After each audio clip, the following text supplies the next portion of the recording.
not going to frighten very many evil spirits. No, but I bet he'd scare away another chimpanzee. By golly, he might at that. Welcome to Mutual of Omaha's Wild Kingdom. WK has been dancing to an actual witch doctor's chant that I recorded in one of the most remote corners of the globe. Over the years, we have traveled to many places in search of the most exciting stories in the Wild Kingdom. Many of these adventures have carried us into some pretty inaccessible regions of the world, but few have been as inaccessible as the lost world of Angel Falls. The falls themselves, by far the world's highest, are so cut off from all civilization that they weren't even discovered until 1935 by Jimmy Angel, a bush pilot and explorer. It takes an expert pilot to fly into this country, and Stan Brock has flown many hours over this kind of rugged terrain. It isn't flying there that's difficult. It's setting down after you've arrived. The country is wild and rugged, and there aren't many places you can safely land a plane. But the trip is well worth the hazards. The area is full of wildlife, and many fascinating tribes of primitive Indians make their home there. We journeyed to this untouched and unspoiled land with Dr. Pedro Trebbau, director of the Caracas Zoo. Flying south from the Venezuelan coast, we headed straight for the falls. Flat-top mesas mark the way as we fly into this wild land. Just ahead of us, a jutting plateau. Its sheer cliff perpetually echoes the thunder of Angel Falls. A 3,000-foot drop, 1,000 feet more than any other falls. Yet few have ever seen this magnificent cascade. We're in such a remote region that it's often called the Lost World. Stan sets course for the Caroni River, meandering through the canopy of trees on the jungle highland below the falls. We're heading for a small clearing near the river. A quick pass to check it out. All clear. There's barely enough room to land, and a stiff crosswind is blowing. It'll be a tricky approach. Stan banks into the crosswind, and we come in with one wing almost touching. A perfect landing. There's not much room to spare as Stan hits the brakes near the tall grass.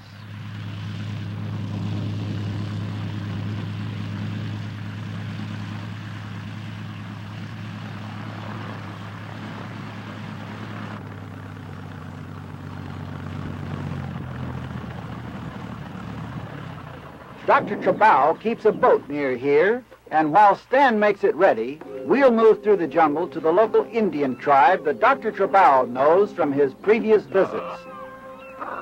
The jungle looks green from the air, but it's full of color and noise.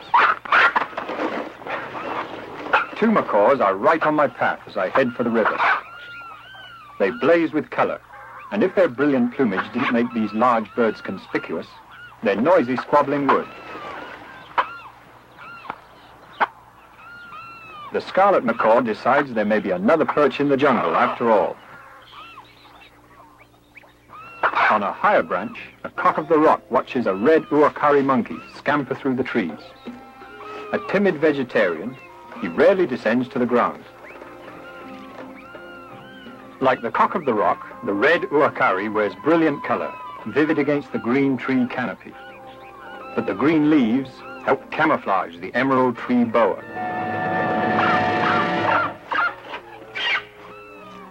Jungle birds must watch for him as he slides silently through the branches, barely visible against the leaves. He feeds on birds, plunging exceptionally long teeth through their feathers and throwing his crushing coils around them. We're nearing the village. I've never seen such a concentration of colorful wildlife. What a wonderful land this is. A hummingbird siphons nectar from a blossom, darting and hovering like a honeybee. Along our path, wild orchids bloom.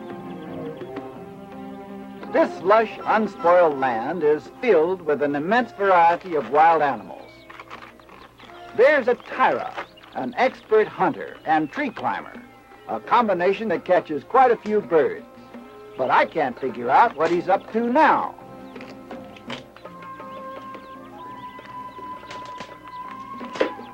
He just seems to be interested in testing the strength of his jaws. The tyra is a skillful hunter, but he often chooses a diet of fruit and honey. We'll head for the river where Dr. Trebbau will lead the way along the bank to the village. And there's a sure sign we're nearing water: otters. The otters here are huge, the largest of all river otters, sometimes approaching 7 feet in length. They're playful, fun-loving animals, but they're deadly hunters, too.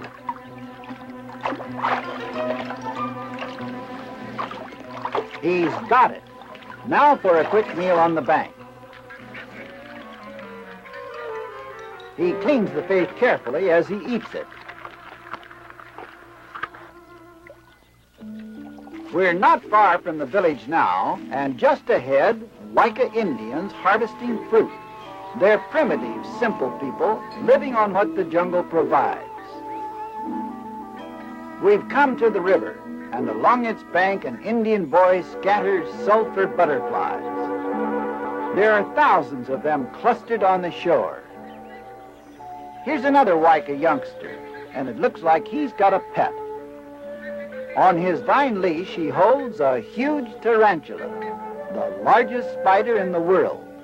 Look at the size of him. Dr. Trebbau says the Indians consider roasted tarantulas a delicacy. Looks like these three have been for a swim. The primitive Indians may seem strange, but somehow kids are the same the world over. The boys always like candy, and the girls make themselves pretty. For her, that means a straw through the nose.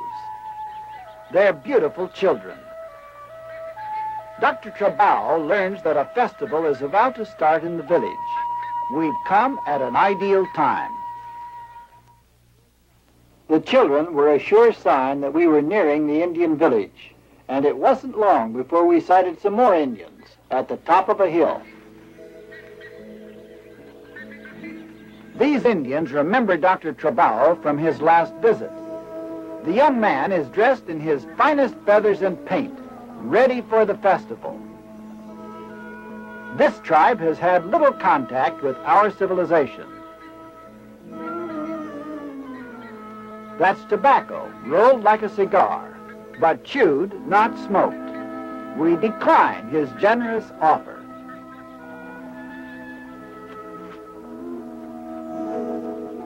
The trail to the village takes us through the jungle once more.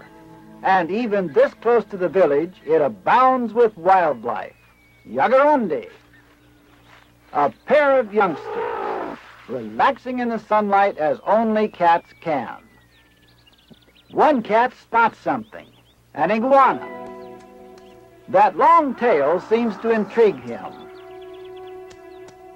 The youngsters seem only curious. Hey, that tail fights back. Actually, the iguana is fierce only in appearance. Apart from the lashing tail, it has little defense. This is probably the friendliest predator the iguanas ever faced. The contest is all at this end. That whipping tail stings, and the iguana's passive indifference bores its youthful attackers. They chase their curiosity elsewhere. We're nearing the village now. The jungle provides an inexhaustible bounty of food, and just ahead, an Indian climbs for palm fruit. Getting to it isn't easy. He avoids the sharp, piercing spines by using an ingenious sliding framework. He's made it to the fruit. Now to get it down without damage.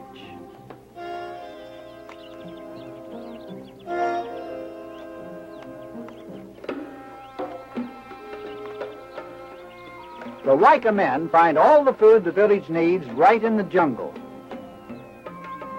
Just outside the village, a woman splits palm logs with an axe Dr. Trebbau brought on an earlier visit. She works and minds the baby at the same time. The youngster's getting almost as much exercise as she is. Up above, a capuchin monkey watches cautiously. Smoked monkey meat is a favorite of the Indians. A woman carrying a supply of dried cassava pancakes leads us to the village. Here, a family group picks lice from each other, and they eat them.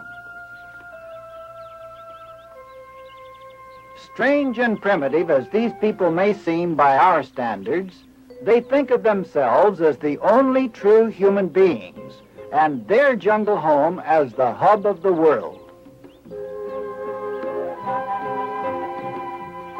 To them, we are inferior, a kind of subhuman to be benevolently tolerated. Dr. Trebbau greets an old friend with a traditional back-patting. This fellow's welcome is more reserved. Dr. Trebbau learns that his friend has become head man of this village, and to celebrate, he's invited a neighboring village to a festival. Holding water in her mouth to keep her hands free, one mother washes her youngster for the event. Families are close-knit groups, and the children are all well cared for. The village witch doctors are busy pulling out pain spirits from the sick Indians, sailing them away in an imaginary canoe. It's a simple life here, but one full of magic spells and formalized rituals. We're about to witness a strange Wika ceremony. The men are grinding the bone ashes of the cremated dead. While the bone ash is pulverized, a thick soup is made by boiling plantain, a banana-like fruit. When the cremated bones are finally ground, they're taken to the soup. The Wikas are endo-cannibals. They consume the remains of their dead. The soup is ready, and now the Indians gather for the ritual meal. The bone ash is added. Now the mixture will be eaten. The dead will rejoin the living. Here's a common sight, especially before a festival.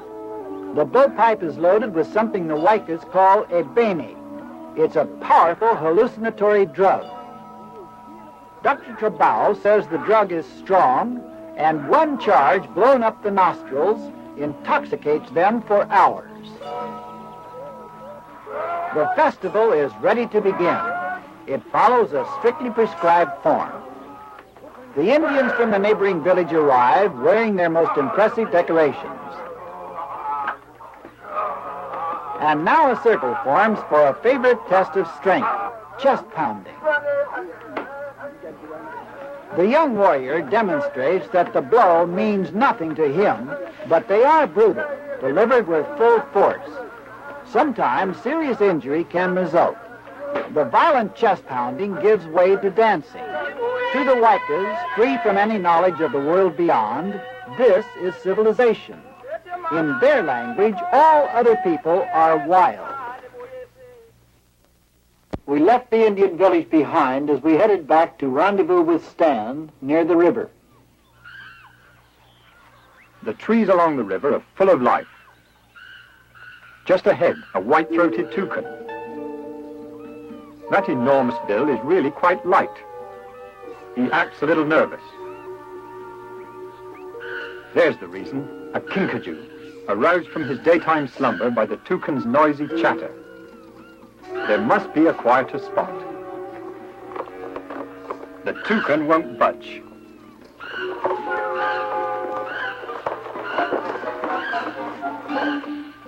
Now to find a branch where it's peaceful and quiet.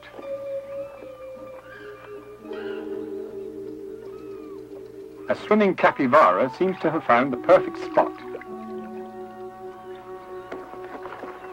It looks ideal. an overhanging tree leading away from the jungle's noise.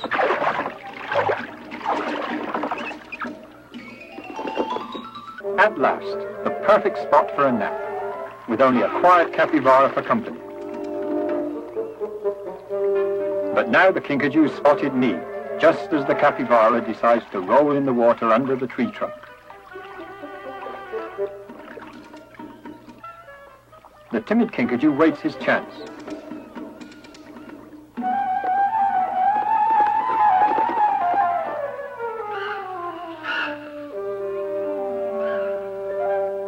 The jungle may be a noisy place, but at least it's safe. Every turn of the trail seems to bring a new animal. A tamando.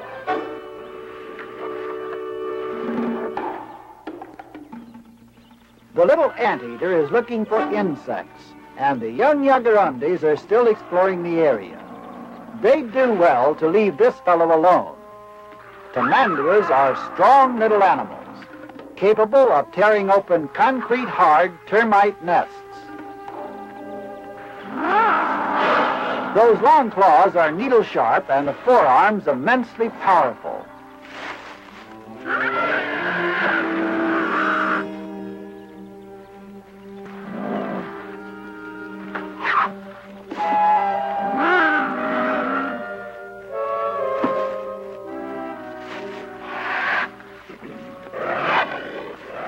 If he connects, he could mortally wound the young cat.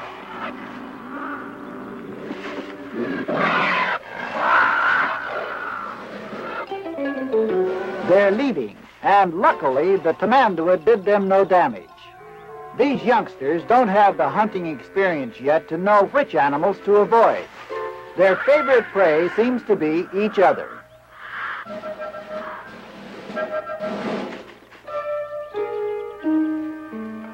Now they found someone else to stalk. A boa constrictor, beautiful and deadly.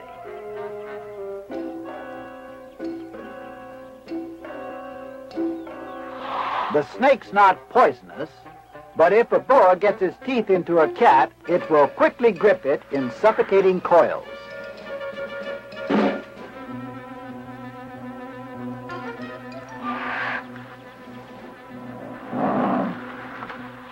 The young cats are quick, too quick for the boa.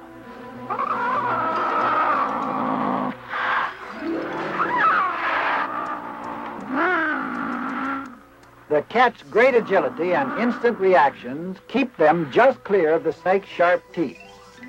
The boa will tire long before they do. Now it's being surrounded.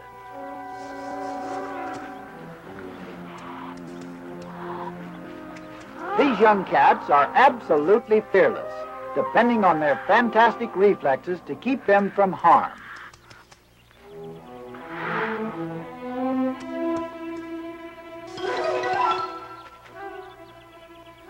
The jaguarundi's persistence is beginning to take its toll of the boa. They've tired it out, and the snake retreats. It's time to join Stan down by the boat, but I'm reluctant to leave this lush jungle with its amazing variety of animals, many of them stunning in their beauty. Stan has the boat ready, and we join him for a look at one last part of the lost world of Angel Falls.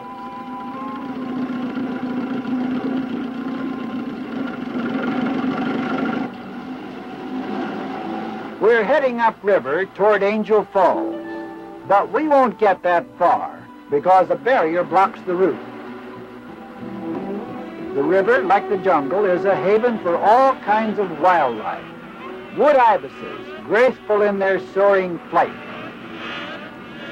And now their call is drowned in the roar of Canaima Falls. This tumbling cascade marks the end of our trip upriver. We can go no farther toward Angel Falls, still remote and inaccessible, still thundering through the canyon beyond in private majesty.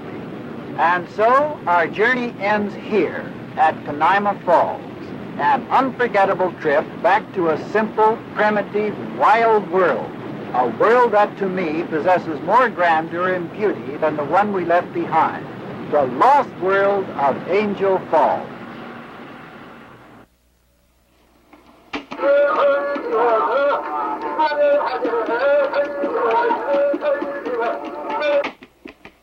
Come over here, WK. I think he wants to do that Indian dance again. I don't blame him. He's pretty good at it. After reaching Canaima Falls, we returned to the Guayca village and boarded our plane, flying out of the lost world of Angel Falls, a world where life goes on as it probably has for centuries. It's a land civilization has never erased, a living echo of the past, isolated by an impenetrable jungle. There are few such wild places left, and rugged and forbidding as these areas may seem, they can quickly fall before the onrush of civilization. But our world would be incomplete without wild places. We must build our world so there will always be room for the wild kingdom.